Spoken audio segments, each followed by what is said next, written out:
Now, this subcommittee on energy and mineral resources will come to order. Subcommittee is meeting today to hear testimony on the health and environmental impacts of mountaintop removal, mining, and on H.R. 2050, Mr. Yarmouth's Appalachian Communities Health Emergency, or the ACHAC,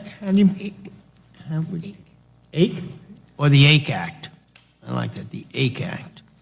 Under Committee Rule 4F, any oral opening statements at hearings are limited to the chairman and the ranking member or their designee. I'm asking unanimous consent that all of the members' opening statements be made part of the hearing record if they are submitted to the subcommittee clerk by 5 p.m. today. Hearing no objection, so ordered.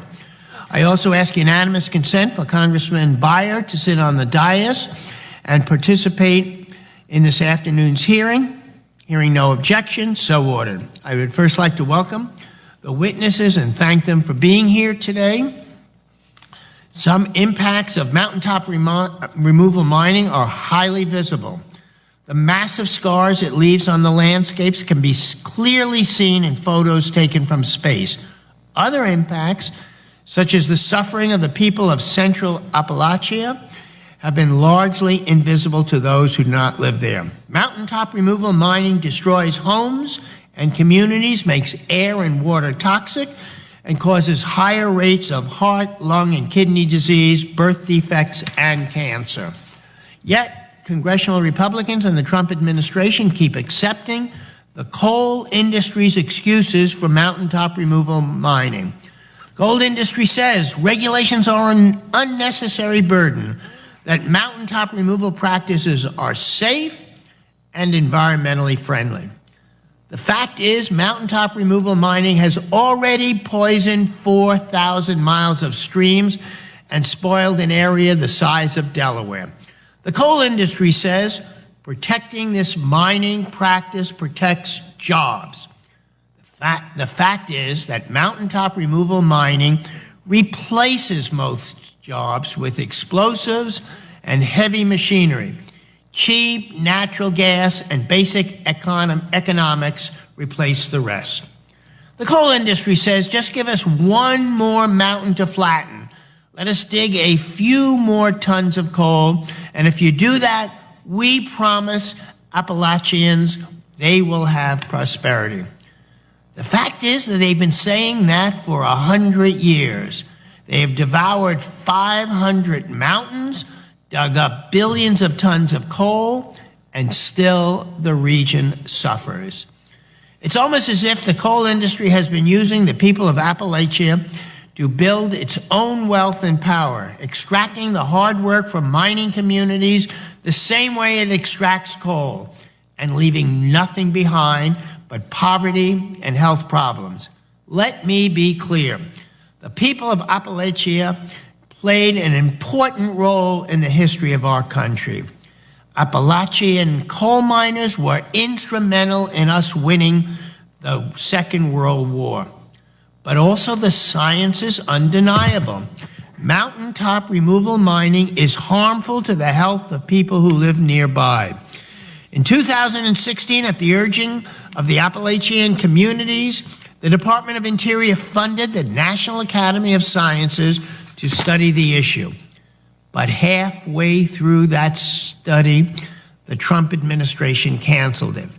We invited one of the people behind the cancellation, Associate Deputy Secretary Jim Kaysen, to testify today, but he refused, with the reason being the issue has been covered. In addition to Mr. Kaysen not getting to decide what issues Congress has covered to his satisfaction, he is also flat out wrong. The department has repeatedly refused to provide any information to Congress on why it canceled the study. An Inspector General report found the department's public explanations about the cancellation were false and concluded that the study money was, quote, the money that was used for the study up until now was, quote, wasted. That's the Inspector General's words, not mine. We found a clue to the real reason in a quote from the Inspector General interview with Trump appointee Landon Tucker Davis, who said, quote, "Science was a Democrat thing." So it appears that the administration is treating science the same way coal miners deal with mountains. Blow it up and throw it away. Of course, science is not a Democratic thing or a Republican thing. It's about figuring out the truth. The bill we're discussing today, H.R. 2050, the AIC Act, would let science find out the truth when it comes to the health impacts of mountaintop removal mining. I only wish the Interior Department would show up sometimes to explain why they're so opposed to science and the truth and so callous about the health of the people of Appalachia. With that, I look forward to the testimony from our witnesses, and I now recognize Ranking Member Gosar for his opening statement. I thank the chair for yielding, and I thank the witnesses for taking the time to be here. Today, the subcommittee will consider H.R. 2050, the Appalachian Communities Health Emergency Act, sponsored by Representative Yarmouth. This legislation would impose a moratorium on permitting for mountaintop removal, coal mining, in 4 Appalachian states until the Department of Health and Human Services conducts additional health studies to determine whether or not it is safe. While I share my colleagues and the bill sponsors' concern for health and safety of our constituents, I have some serious concerns about this legislation before us today. The practice of mountaintop removal mining is much less common today than it is in the past and is exclusively used in Appalachia. MTR mining, as defined in the Surface Mining Reclamation and Enforcement Act of 1977, or SMACRA, and in state regulation, is currently conducted at only 8 active mines in West Virginia and Kentucky, representing less than 0.5% of all mining activity. However, H.R. 2050 uses a much broader definition of MTR, which could potentially apply to all surface mining operations in Appalachia. Further, mining operators must routinely update their existing permits, which are reviewed every 2.5 years under the law. As such, the bill not only expands MTR mining to refer to all surface mines in Appalachia, but would prohibit the issuances of new permits and processing permit renewals. This will effectively halt all mining operations in Kentucky, West Virginia, Tennessee, and Virginia, jeopardizing over 5,100 jobs in an already economically depressed region of the country. H.R. 2050 would also require HHS to conduct new studies to determine health and pollution risks of MTR activities, all on the operator's dime. Because the legislation does not specify the number of studies or a date by which these studies should conclude, this bill will effectively place an indefinite moratorium on mining in the region of the country, putting people out of work, raising energy costs for countless communities.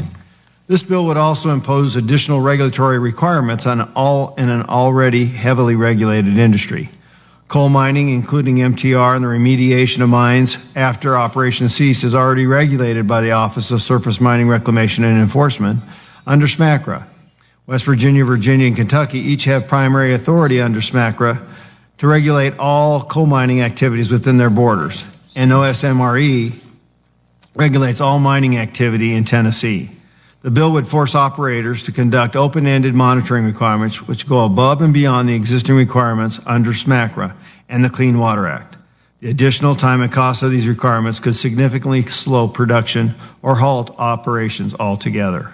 Finally, this legislation uses selective science to justify shutting down new and existing mines, but does not weigh the perceived threats with the tangible benefits that result from mining operations in this region. In addition to thousands of good-paying jobs supported by the industry, reclaimed MTR and other surface mine sites provide opportunities for economic development in a region where job creation is sorely needed. In order to receive approval for an MTR project, the operator must first explain how the site will be restored and identify a higher purposeful reuse of the land. This mountainous region is prone to destructive flooding that threatens lives, homes, and businesses every year. Reclaimed MTR sites provide flat, elevated land for home businesses and other job-creating practices like commercial forestry, safely protecting them from perennial flooding in the process. In sum, I share the concerns of my colleagues that safety and health should be protected and prioritized at all mining operations. But this is not the intent of the bill. As currently drafted, this bill is constructed to place an indefinite moratorium on mining in Appalachia. This bill threatens the livelihoods of countless families, some of which have been out of work for years and have only recently gone back to work. The committee should be supporting these miners through an all-the-above energy strategy, not crafting legislation to put them out of work once again. I thank the chairman, and with that, I yield back.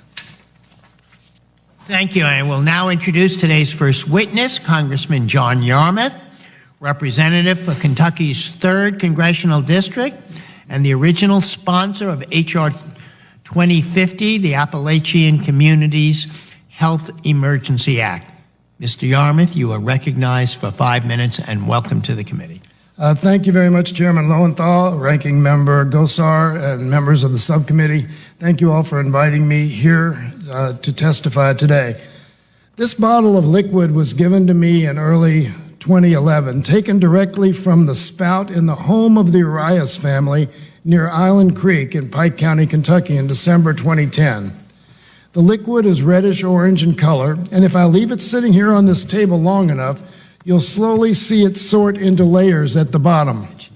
You'll notice I call it liquid instead of water because I don't believe that a single one of us here today would consider drinking or bathing ourselves or our children in this each day. The Arias family has called Pike County, the heart of coal country, home for nearly 2 centuries.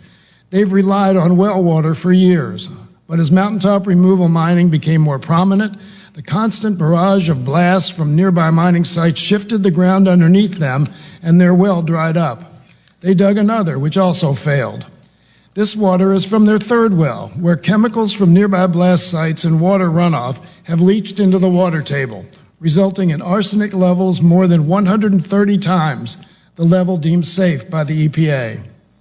This is what comes out of the faucets in many homes in America in the 21st century. Arsenic, dangerous chemicals, poison to men, women, and children, the families who rely on it. I'm here today to share with you my legislation, H.R. 2050, the Appalachian Communities Health Emergency Act, or ACE Act, an effort to help correct the grave injustice happening in so many of our nation's coal communities. To this day, no federal health study has ever been conducted to examine the role mountaintop removal mining has played in the health and wellness of nearby communities. We got close to that at the end of the Obama administration when a study was ordered to be conducted by the National Academy of Sciences, only to be soon halted by the Trump administration when it was nearly halfway complete in August of 2017. My legislation is simple. It would order the Department of Interior's Office of Surface Mining, Reclamation, and Enforcement to place a moratorium on all new mountaintop removal permits until a federal health study could be conducted.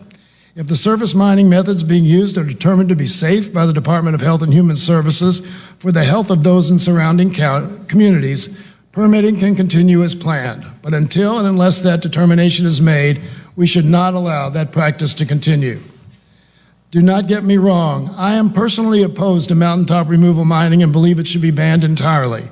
Mining companies destroy our mountains, clear large tracts of trees and wildlife, pollute our rivers and streams, tear up and wash away the roads we rely on, and leave behind a barren earth that is completely unusable without major remediation. But my common sense legislation does not go so far as to ban this reckless practice. It will simply provide families in the coal communities of my home state of Kentucky, as well as Tennessee, West Virginia, and Virginia, with the answers they are owed. Is it safe to breathe the air around them, drink the water beneath them, or raise the families they love where they live? We owe it to them, we owe it to our environment, and we owe it to the future generations of this nation and of this planet. We should be able to look them in the eye and tell them that we're not sitting idly by as their health is jeopardized by a dangerous practice in search of nothing more than the fossil fuels of our past and a quick profit.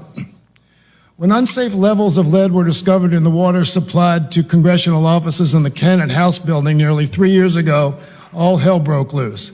We were immediately advised not to drink the water. Signs went up in the bathrooms and at water fountains throughout the building, and every office was provided with safe, clean water coolers. That continues to this day for much of the building. Don't the people of Appalachia deserve the same level of urgency, the same concern? When we learned in August 2017 that the Trump administration was halting the NAS health study, I worked closely with Chairman Grijalva, Energy and Commerce Chairman Pallone, and the respective oversight and investigative chairs of both this committee and the Committee on Science and Technology to call for answers from this administration. Nearly 2 years later, we've still received no substantive response. I'm proud to introduce this legislation this Congress to try to get some answers for residents of my home state and others, and I look forward to continuing to pursue the truth for those whose lives and livelihoods depend on it. Thank you for the opportunity to discuss H.R. 2050 today, and thank you for all the important work you do as members of this committee. Thank you, Mr. Yarmouth. I'd like to now invite the second panel to take their seats at the witness table. Again, thank you, Mr. Yarmouth.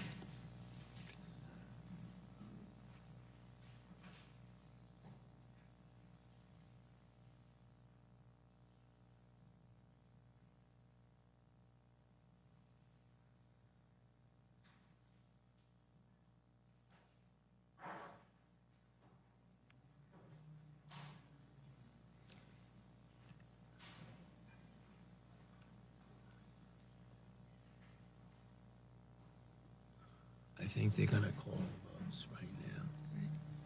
Okay.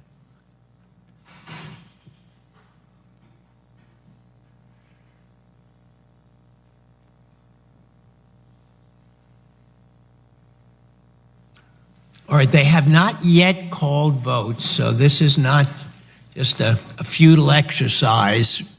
But I'm going to introduce you all. We're going to start. But as soon as when they call votes or ready, we're going to recess and return right after the votes. We just have a limited number of votes that we're taking at this moment. So I'd like to, as we've mentioned, this is the second panel, and I'd like to introduce them. Our first witness, I'm going to introduce all the witnesses, is Ms. Donna Branham of the Lenore, West Virginia. Next, we have Mr. Carl Shoupe, member of Kentuckians For The Commonwealth. Then we have Dr. Michael McCawley, clinical associate professor at West Virginia University. And finally, we have Mr. Tyler White, president of the Kentucky Coal Association. Let me remind the witnesses that they must limit their oral statements to 5 minutes, but that their entire statement will appear in the hearing record. When you begin, the lights on the witness table will turn green. After 4 minutes, the yellow light will come on. Your time will have expired when the red light comes on, and I will ask you to please complete your statement. I will allow the entire panel to testify before questioning the witnesses. Since they have not called votes yet, the chair now recognizes Ms. Branham for 5 minutes to testify. Welcome to the committee. Thank you for the opportunity to be here today. My name is Donna Branham. I'm a lifelong resident of Mingo County, West Virginia. This is my personal story of life with Mountaintop removal mining. During my job as a home health nurse, I saw the adverse health effects caused by irresponsible mining. Retired miners gasped for every breath. Families had increased cancer rates. Homes had water that came out of the faucets red or black. Some of the wells had gone completely dry.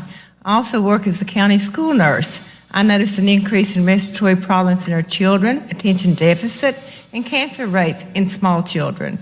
You don't have to be a rocket scientist to know that the cause is environmental pollution. I grew up in a place called 27 Hollow. My family and I lived above Island Creek number 27 mines in Temple. We were a close-knit family, and the community had been there for many generations. My dad and most of the men worked at the mines. In the late 70s, Shoupe Mining Company began to strip mine. In this type of mining, the mountains are clear-cut of trees, the topsoil is removed, explosives blast off the top of the mountain, and debris is pushed into the valley and creeks below. This is known as mountaintop removal and valley filling. The coal companies do not care that it's home for our people.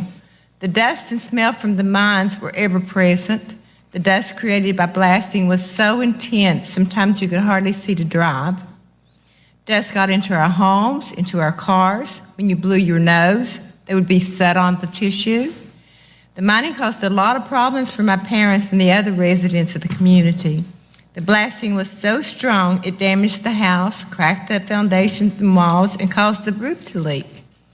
Our drinking well water went dry. The company paid for another well, but it also went dry. Then the company supplied a large tank of water, which became dirty with insects and other growing things in it, and the company tried to clean it, but then they just sent gallon jugs of water to my family. My parents were elderly and in poor health. My dad suffered from black lung and injuries from a mining accident. One violent blast scared my father. He fell. He had a heart attack. My parents felt they could no longer live that way. Mom, Dad, and other members of the community finally agreed to sell out to Shoupe, and of course they did not get compensated fairly. Due to the damage done to the home and property, the appraisal was very low. But to get relief, they felt selling was the only option to them. Family and friends were separated. My mom lived approximately 1 year and passed away due to lung cancer, which I am sure was a result of pollution from the mining industry. The night my mother died, I held her head in my lap and she cried to go back home to 27 Hollow to be with family and friends. I've never forgotten that.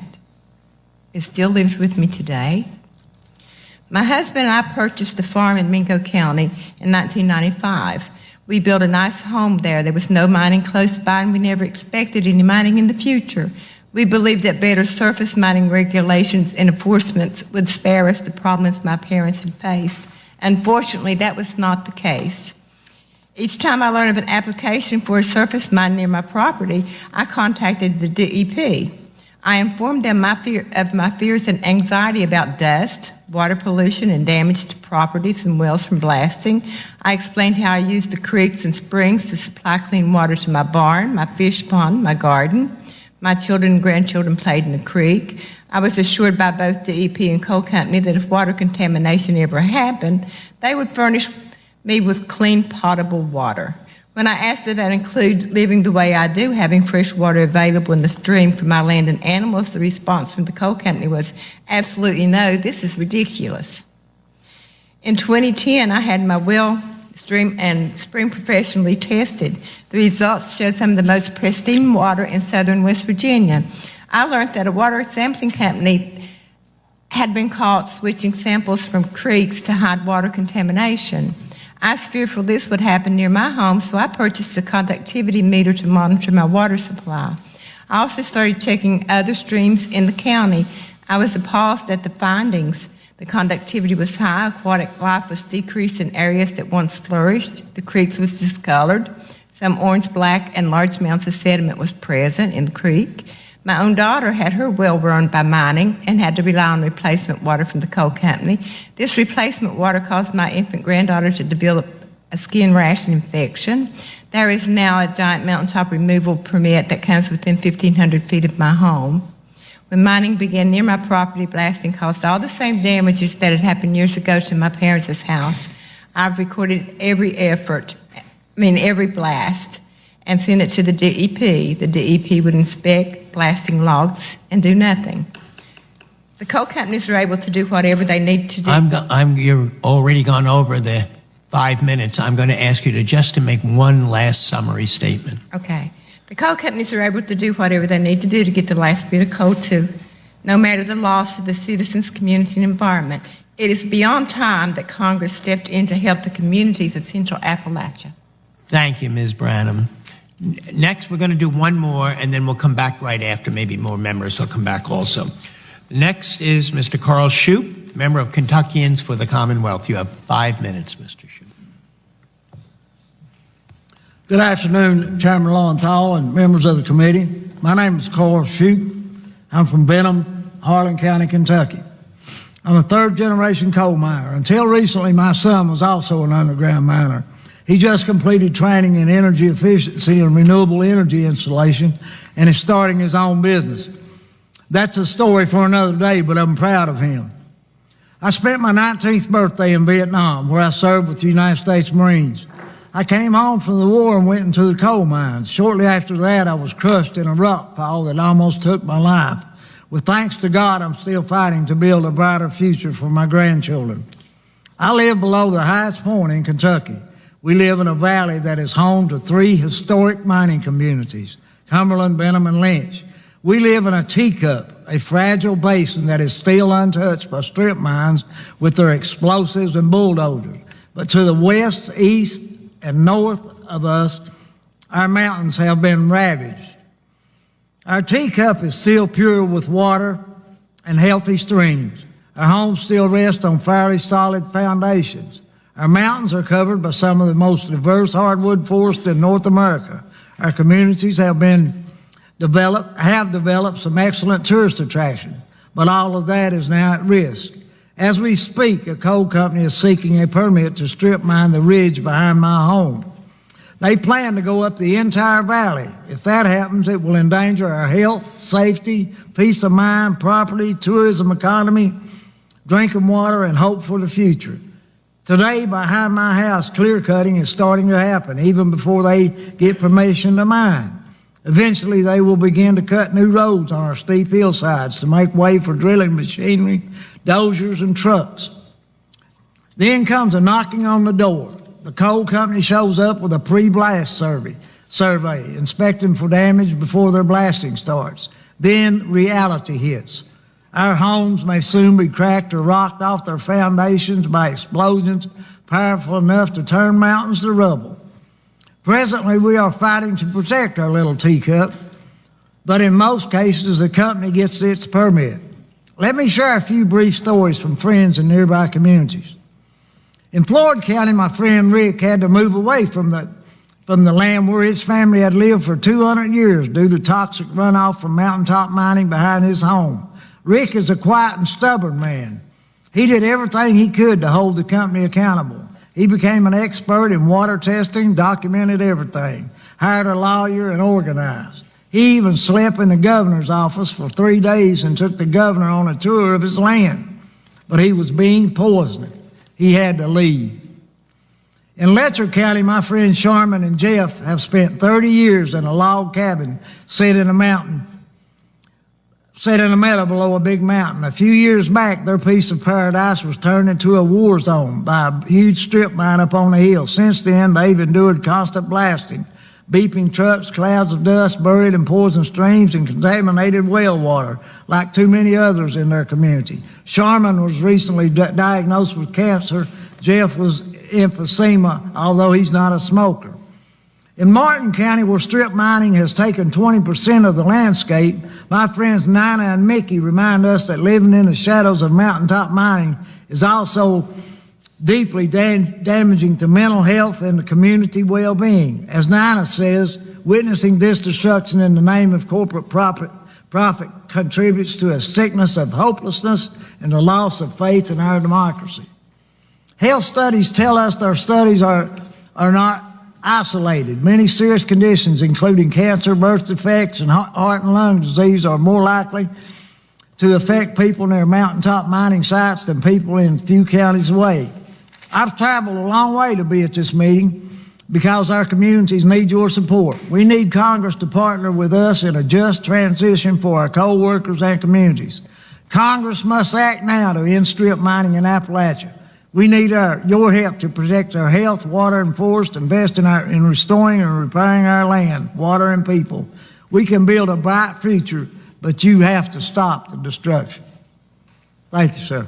And thank you, Mr. Shoupe, for your riveting testimony. We're going to stop now, Dr. McCawley.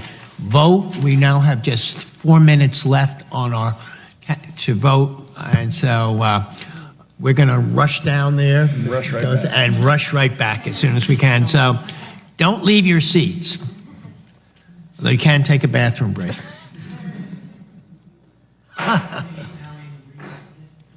Now in recess.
Okay. Oh, it turned that one on. I see what you mean. No, I turned it on. Oh, that would make sense. Layer up. Yeah. And if you press that, Yeah. Neither of them.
Thank you, everybody. We're going to reconvene the hearing, which we're going to do now. I want to again thank Ms. Branham and also Mr. Shoupe for testifying earlier. We will hopefully, when we begin, we'll have questions for you.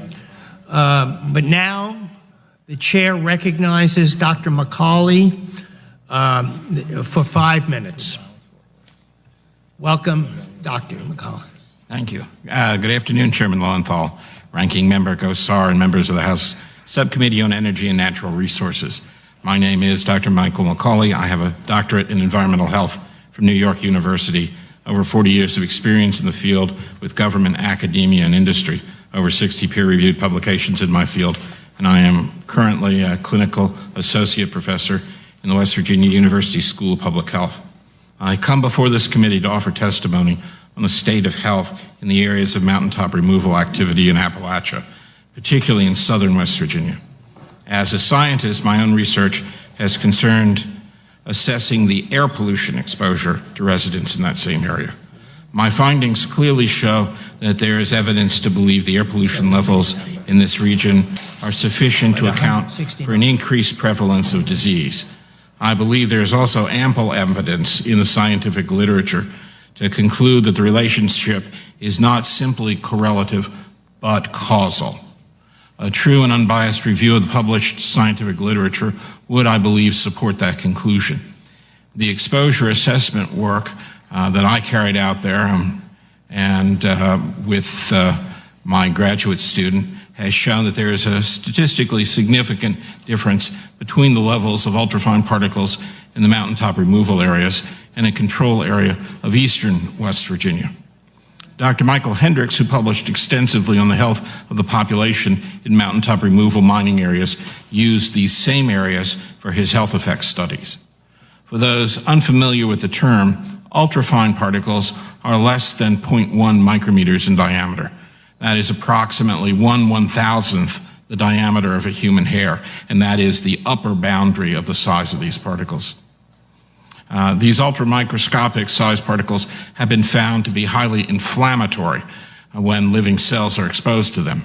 They are in the same size range as so-called nanoparticles, but unlike nanoparticles, ultrafines are not specifically manufactured, nor is their concentration carefully controlled and confined to secure laboratories. Their concentration, when found in ambient air, may be thousands to hundreds of thousands of times more concentrated than those at which nanoparticles have been measured. The inflammation that these ultrafine particles can cause are known to be associated with virtually all chronic diseases. Thus, the finding of epidemic-scale chronic health effects in mountaintop removal areas is, unfortunately, unsurprising. Furthermore, not only have Dr. Hendricks' health effects studies found the mountaintop removal areas to have significantly higher rates of disease, but the exposure assessment work that we did has found exposures to ultrafine particles to be sufficient to cause those observed rates. These effects are supported by dozens of independently written and peer-reviewed scientific articles that offer similar evidence for similar health outcomes for similar exposures around the country and around the world. These studies are additionally supported by laboratory toxicology studies that come to the same conclusion and help to meet the widely accepted criteria for determination of causality published by Sir Austin Hill in 1965. In my opinion, these independent studies should allow the conclusions to be considered more than simply correlative. They should be considered causal. Given the air exposures alone, it would likely be a deficient study that came to a conclusion other than those to which Dr. Hendricks came.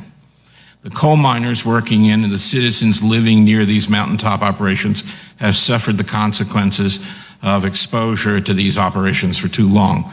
The introduction of the Appalachian Communities Health Emergency Act is a step in the right direction, and I applaud the subcommittee for taking a stand on behalf of the impacted citizens of Appalachia. Thank you.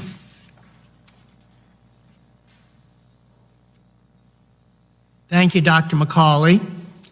The chair now recognizes Mr. White for your testimony. Welcome to the committee. Good afternoon. Thank you, Chairman Lowenthal, Ranking Member Gosar, and the subcommittee for the opportunity to address H.R. 2050, the Appalachian Communities Health Emergency Act. My name is Tyler White, and I am the president of the Kentucky Coal Association. Our association represents the vast majority of coal production in Kentucky, as well as over 100 different businesses connected to coal production in Kentucky and the United States. Over the past decade, the coal mining industry, especially in eastern Kentucky, was decimated. Both employment and production numbers hit an all-time low, and this was caused by a number of factors, but mainly by governmental overregulation. This overregulation led to the unemployment and economic devastation throughout Appalachia. From 2008 to 2018, Kentucky lost over 10,000 coal jobs in eastern Kentucky alone. Each direct coal job supports nearly 3 indirect jobs. The impact of these job losses reverberated well beyond the mines. Additionally, they were not just any jobs, they were good, high-paying jobs that provided valuable benefits to people and their families, including health insurance and access to health care. Further, these job losses shrink the local economies and tax bases of these communities, putting less money into public school systems, police departments, and emergency services. H.R. 2050 should not be enacted. First and foremost, the bill is an attempt to address the effects of mountaintop removal mining. Yet it is drafted in such a way that it would apply all of its restrictions to any surface mining operation that uses blasting techniques in the steep slope regions of Kentucky, Tennessee, West Virginia, and Virginia. This would effectively delay or halt coal production throughout Appalachia and set a staggering precedent that could affect mining nationwide. Mountaintop removal mining, MTR, is a very specific type of mining defined by Section 515C2 of the Surface Mining Control and Reclamation Act, also known as SMCRA. There are very, very few current MTR operations. The definition of MTR in the bill does not describe MTR as it is in SMCRA.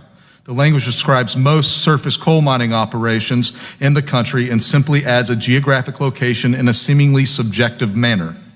Surface coal mining operations that use explosives for blasting take place across the country. This means that H.R. 2050 is arbitrarily drafted and could be implemented anywhere. As drafted, the bill would not only prohibit the issuance of new permits, it would stop existing operations. Mining operators routinely update their permits under approved state SMCRA programs. SMCRA permits are issued for a period of 5 years, and there's a midterm review at the 2.5-year mark. As drafted, the bill would prohibit the issuance of new permits and permit renewals until the Secretary of Health and Human Services publishes the required determination under Section 3B of the bill, effectively halting mining operations at these mines. And because there is no time limit on the Secretary's determination, the Secretary could effectively end surface mining by simply refusing to make that determination. Mining in these communities and mining practices in these communities have evolved greatly over the past years. The previous administration and opposition groups ignore this reality. The coal industry is repeatedly subjected to false rhetoric that current mining practices are equivalent to those in the 19th century Industrial Revolution instead of the sophisticated and highly skilled industry it is today. We in the coal industry take great pride in the work that we do. Our stewardship of the environment as it pertains to communities is of the utmost importance. It is important to understand we live in these communities and our families live in these communities. And therefore, we understand that we have a great responsibility to return the environment to a quality that is equal to or better than how we found it.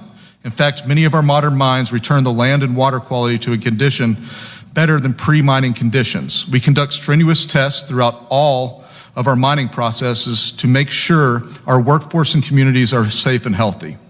In closing, this is an arbitrarily written bill that will have consequences far beyond its intended scope. It is because of these reasons I've discussed in my testimony that the Kentucky Coal Association opposes House Resolution 2050. Thank you for your time, and I look forward to answering any of your questions. Thank you, Mr. White. I'd like to thank the panel for their testimony. I'd like to remind the members of the committee, if you're watching, that Rule 3D imposes a 5-minute limit on questions. The chairman will now recognize members of the committee for any questions they may wish to ask to the witnesses, and I think I'm going to begin by recognizing myself for 5 minutes.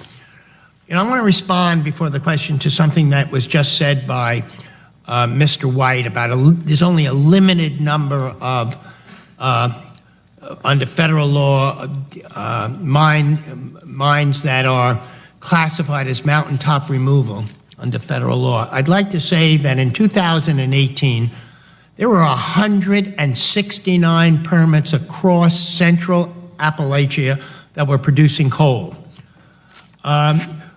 Almost all these permits, while not federally defined as mountaintop removal, almost all these permits created damages that negatively impact residents. There is a great deal of mining across ridge tops, using explosives, heavy explosives, to remove rock, putting large amounts of fine particulate matter in the air, and mining through or right near streams. So we may have a definitional issue in terms of what actually impact, what is the actual federal definition. When we look more broadly, there are a lot of permits and mines that actually impact our water. So my first question is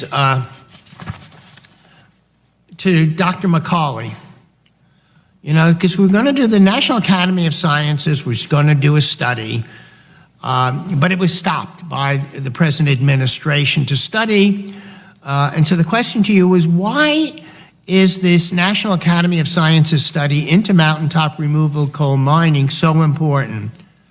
What are we going to learn from another study that we don't already know? Well, we do get to understand what some of the exposures are. The only study that I know of that has ever monitored the air in these regions is the one that I did. Yes. And so to do good science, we need to do multiple studies to say we got agreement between this study and this study and this study. And so it increases our assurance. And I would think that the mining industry would want to have great assurance that the study that I did was in fact duplicable.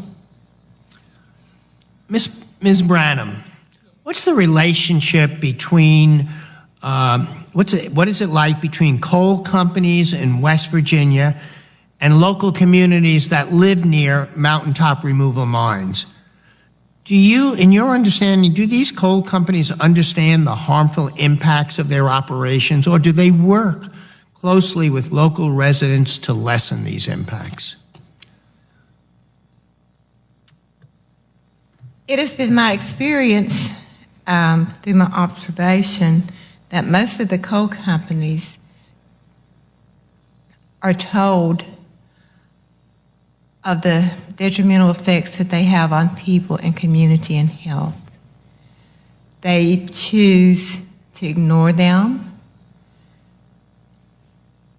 and to continue mining in the same way. In my own opinion, and many others, they are no different in between mountaintop removal, strip mining, and surface mining. It always blasted, the mountains is tore off, and all of the debris go down on people that's trying to live in the communities. And it does cause a lot of dust, a lot of contaminated water, and ruin a lot of personal property, and breaks up a lot of communities that lived in the same place for many, many generations. Thank you. Mr. Shoupe, you're a former coal miner. Mountaintop removal mining is defined very narrowly in SMACRA, and as I pointed out already. However, when people discuss mountaintop removal, they're talking about the large, destructive surface coal mines throughout Appalachia. Is there any real difference between unreclaimed surface, strip, or mountaintop removal mining in Appalachia? Is there any difference?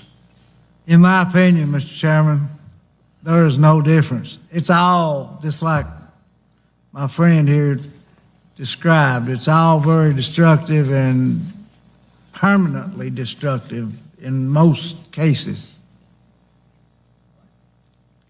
Thank you, Mr. Shoupe. So you'd say mountaintop removal mining is still happening, even though... Oh, it's happening just in the next county over from where I live, sir. Mr. Chairman. Thank you. My last question is, Ms. Branham, in your many years as a nurse, Did you ever see health problems increase because of pollution from mountaintop removal mining? Oh, yes. And do our federal laws and state rules do they adequately protect communities from this pollution? In my many years of working as a nurse, I did see a large increase in respiratory problems and health problems that is a result of mountaintop removal, surface mining, and strip mining. State regulations do little to nothing to protect our people from these happenings.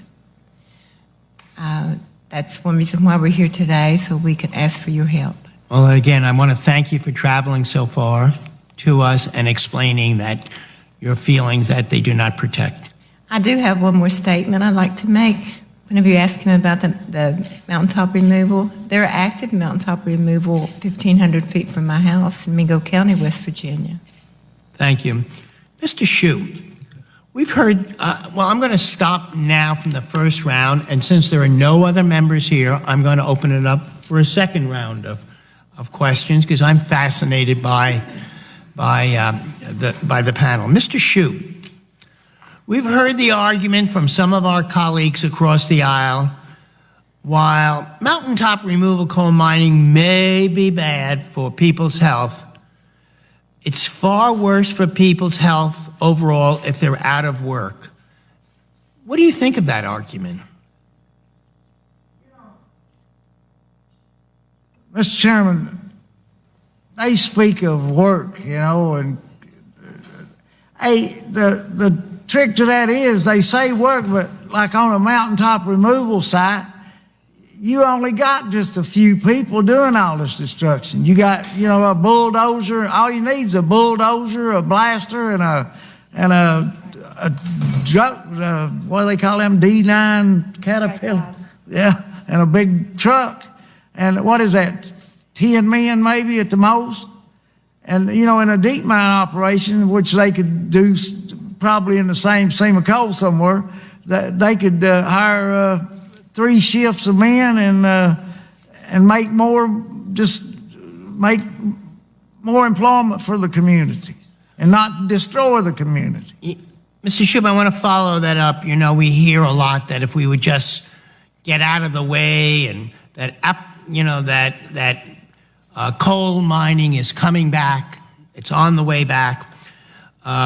My question is, Appalachian communities are hurting because of the long-term decline in coal mining, and it's my belief that it's not coming back, regardless of what was said there.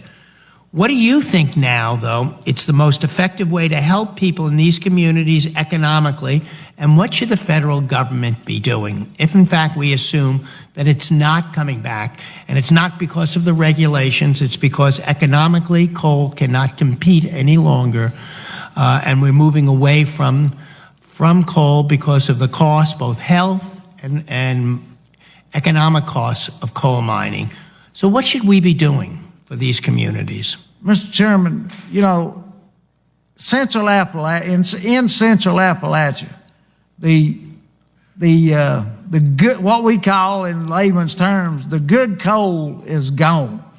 Even if coal came back, there's no mineable coal left there that's economically feasible to sell, really. It's just this little cheap stuff that they're tearing off the mountains. But anyway, Give me some more questions, if you know. to answer the rest of it there, we in eastern Kentucky, especially my little community, we are trying to move forward with the assumption that coal is not coming back. And so therefore, we're kind of unique in our little community because we own our own power plant there. We buy or purchase our coal, purchase our electricity and resell it to the community there for a profit. But what we're doing now there, we've moved out on into solar, and we're thinking about even some micro hydro there in the area. But But like I say, we're trying to go forward there in our little community. But then here comes a coal company trying to destroy the mountains and destroy our water and our streams to where, if that happens, we'll have to move out.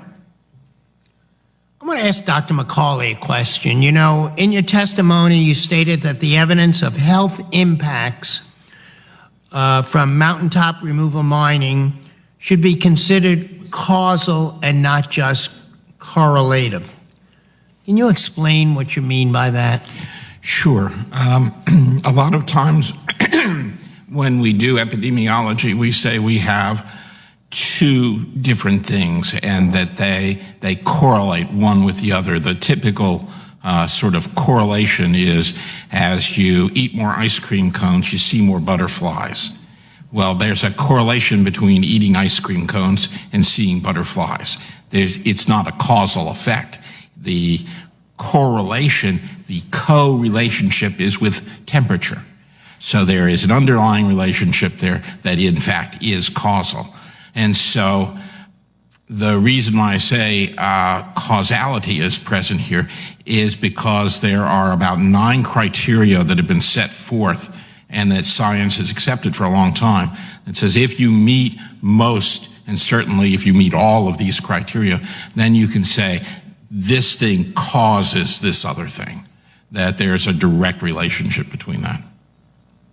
And although we're using up our time, since I am the only member that's here, I'm going to use the chair's prerogative to continue to ask questions. This question is really for Ms. Branham and then also for Mr. Shoupe. Tell us, what do you hope to see for your children and your grandchildren? Give us a vision now, what you believe or what you would like to see for your children and grandchildren. I would love to see more diversity of jobs and opportunities. I would like to see Congress and the government pass more control over water safety, health issues. I would like to see us move on away from the fossil fuels. I would like to see some wind turbines in my area that could be put on sites where mountaintop removal had been present. I'd like to see some solar energy used. All these things could provide jobs for the people of Central Appalachia. We can rely on more than just coal. We can do many different things. Our people are genuine and they are resourceful. Thank you. Mr. Shoupe, what would you like to see for your children and your grandchildren? What is the vision that you see? Mr. Chairman, there's a lot of things I'd like to see in our area, but, Ms. Branham, she named quite a bit of it that I'd like to see, but, they talk about industry in our area, and they talk about making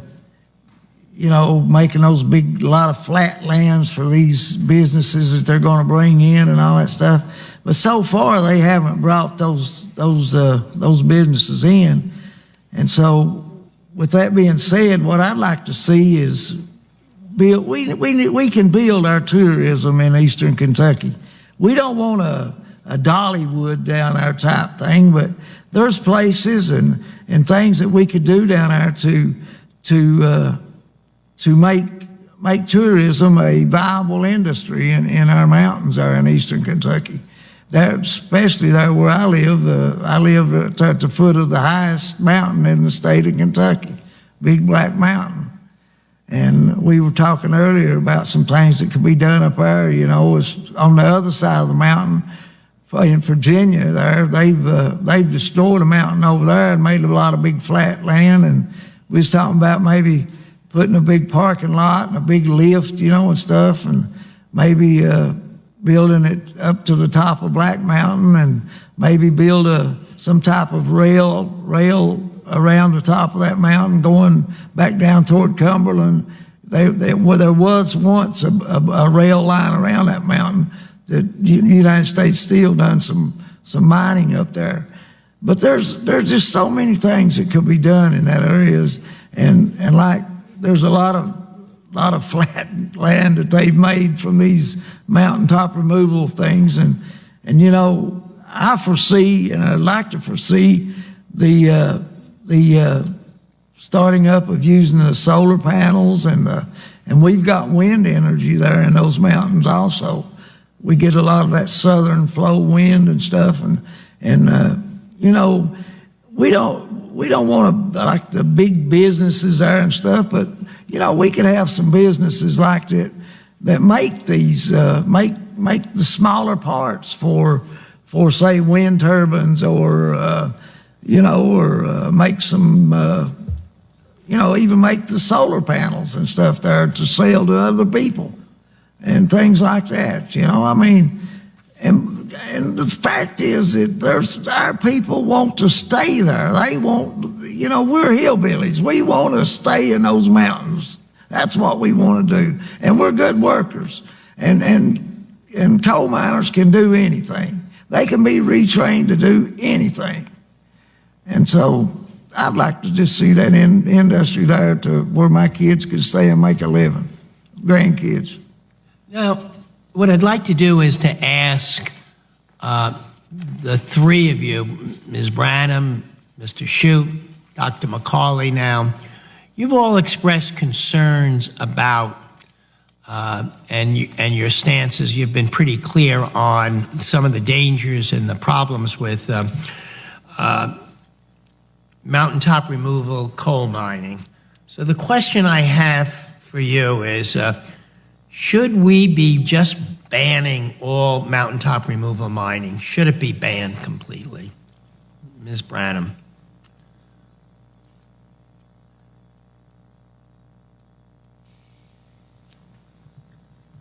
Yes, Yeah. I think it should be. I don't think it could happen tomorrow, next week, or next month. We would have to have some more diversity in there for our local economy, but it does need to be banned permanently.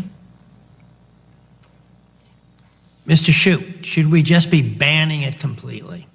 Sir, if I may, before I answer that, I don't know. But before I answer that question, I'd like to tell just a little story, something that happened just across the mountain from me there in Appalachia, Virginia. One night in, I think it was in the fall of the year, a mother took two of her sons and took them into the bedroom, put them to sleep before they, you know, so they go to sleep and get up and go to school the next morning. Well, sometime around 2 o'clock in the morning, these people were mining up on the top of the mountain as high as mountaintop removal. A bulldozer pushed a rock off the top of the come off the top of the mountain, rolled all the way down, came through that person's house, killed one of the boys, and the other was left alive. And you know that happened from a mountaintop removal operation. And to me, you know, that's uncalled for. And you know, this is just some of the things that happen, you know, with this mountaintop removal stuff. And you know, they just destroy our streams, our water supplies. And you know, me personally, I just don't see where it's benefiting the communities at all. Got it. Dr. McCawley, you've also expressed your reasons, health reasons and others. Yes. Should we just be banning it? The answer, I'm afraid, is yes, because we should follow the example of the European Union. The European Union had exactly the same problem with ultrafine particles that we are having in this area. They decided that their problem was due to their use of diesels. They banned diesels in Europe, or are in the process of doing it. They're supposed to start, according to most reports, in 2020. And if the European Union can say the effects of exposure to ultrafine particles are bad enough that we will ban diesels permanently in all of Europe. I think we need to follow suit. Thank you. I have one last question, and if the other members don't, either on my Republican side or Democratic side, this will be the last question that we do. And this is really for you, Dr. McCawley. What would you say to the administration about the national, about the study, the national, academies study? Should we be restarting it? Would you ask them to restart it? Remember, they were about halfway through the study, and that should they restart it? And what would you tell this committee? Why do you think they canceled it? I think they believed that the study was going to come out with evidence that did not support that supported banning mountaintop mining, that they knew what the evidence was. And the reason why I know that they know what the evidence was is I know most of the panel members. They're colleagues of mine. Think of that question. Do you think we really should be asking them to restart the study? Remember, they're halfway through the study. It's been pointed out that it's kind of lost money. We've wasted this money by starting up a study, getting about halfway through the study, and then abruptly stopping the study. Do you think it should be restarted? From a scientific standpoint, I would say yes. The only hesitation I have is that having stopped the study like that, I'm a little uncertain that they won't be untowardly influenced by the politics that were behind it and fear for their own careers. I'd like to follow up, and this is the last question, with Ms. Branham and Mr. Shoupe. How did your communities feel when the health study was abruptly stopped halfway through it? What was the reaction in your community? Ms. Branham? We felt abandoned. We felt as if our lives didn't matter, as if we wasn't counted as citizens or human beings. And I know Carl, he told a story. I'd like to tell just one short story. One day I was at Charleston, West Virginia, the state capitol, and I was talking to some of our elected officials about mountaintop removal and environmental issues and health studies. And I was speaking with one of the lobbyists for the coal company, and I tried to show him some water that looked worse than the water that was shown here. And he said he wasn't for sure that that was true or not. I invited him to come down, and he could open the people's faucets himself and look at the creek. And he just looked at me, and this is what he said: "You all are indispensable." And he walked away. So that's the way I feel that a lot of times we're not taken seriously. I think they think we're collateral damage because we speak up.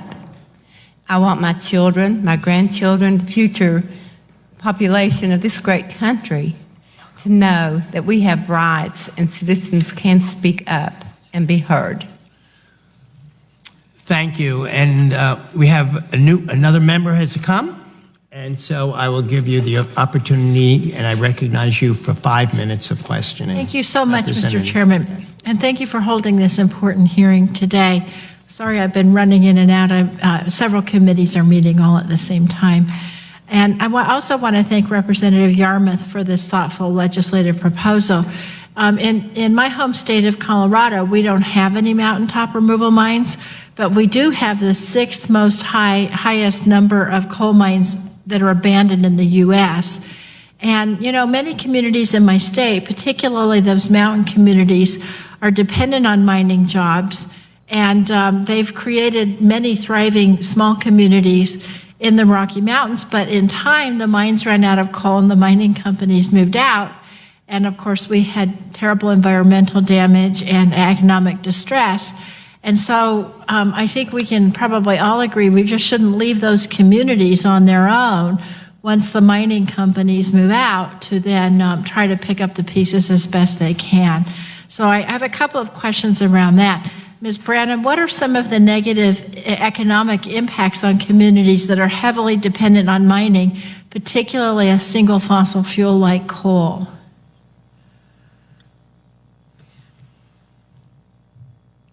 Once the mines shut down or it changes over to the surface mine, strip mine, or mountaintop removal, many people loses their jobs and the people have nowhere else to turn to work. There are few opportunities for retraining. It is really hard and economically impossible sometimes just to move your family to a different area and try to make a living. It is extremely hard. It's just rough. Yes, it's It rough. leads to family issues. Yeah, and we see a lot of dependency on drugs in my area. And I've been asked the question, why don't so many more people say something? It's sort of like the Stockholm effect. Yep. It's been beaten into my people for years, over hundreds of years, and I think that's the only way of life that we can have.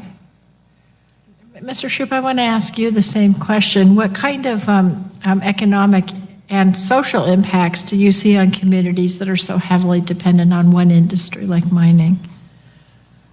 Well, I mean, it's like Miss Branham said, you know, idle hands is the devil's workshop, you know, a lot of times, and, you know, it just creates so many problems. And the sad part of it is that I'm a proud Eastern Kentuckian, Central Appalachia. And man, we have the best workforce in the United States as far as I'm concerned down there. And I've been up here this morning, I've even talked about this Reclaim Act, you know, about money that needs to be put back down there in that area to fix what all these people have torn up. Yeah. You know, it's like in our areas, I don't want to get into all that figures and stuff, but it's something like 500,000 acres of trees, beautiful hardwood trees and mountaintops that they've destroyed. And, you know, that to me needs to be put back, you know, and. Thank you. Thank you. Dr. McCawley, I just have a brief amount of time left, but I know in your written testimony, you talked about inflammation from ultrafine particulate matter, and you said that can be associated with virtually all chronic diseases. Can you go into more detail about why that's so? Yes. Chronic disease sets off a cascade effect in the cells in the body. So, for example, the best example that I can give you is that people with gum disease end up producing heart disease. Mm-hmm. So part of what happens with the gum disease, chemicals are produced in the body. These chemicals will lead to the formation of plaque in the arteries. And that inflammation that starts that off is kind of the spark that sets the fire. And then that fire spreads like sparks from wildfire. And some of this can be traced to the ultrafine particulate matter? As far as we know, ultrafine particulate matter is one of the most inflammatory things that people are exposed to. It's inflammatory because it's so small. Right. It's smaller than the pore sizes of the cells. So what would normally keep out the PM 2.5, the 2.5 micrometer particles, it doesn't keep out a 0.1 and 0.05 particle from the cell. Once it gets into the cell, it gums up the machinery, so to speak. Right, and I'm assuming that impacts people's lungs as well. It attacks people's lungs. If we can go down the list of chronic diseases, but lung disease is probably one of the first ones you'll see in this cascade. and I sit on the commission for the World Trade Center Health Study. And in that case, we've seen exactly the same set of diseases arising in those people who were at the World Trade Center and exposed to an acute episode of dust. Thank you. Thank you. Thank you so much, Mr. Chairman. I yield back. Thank you, and I want to thank the witnesses, all the witnesses, for your testimony and the questions. I want to thank the members.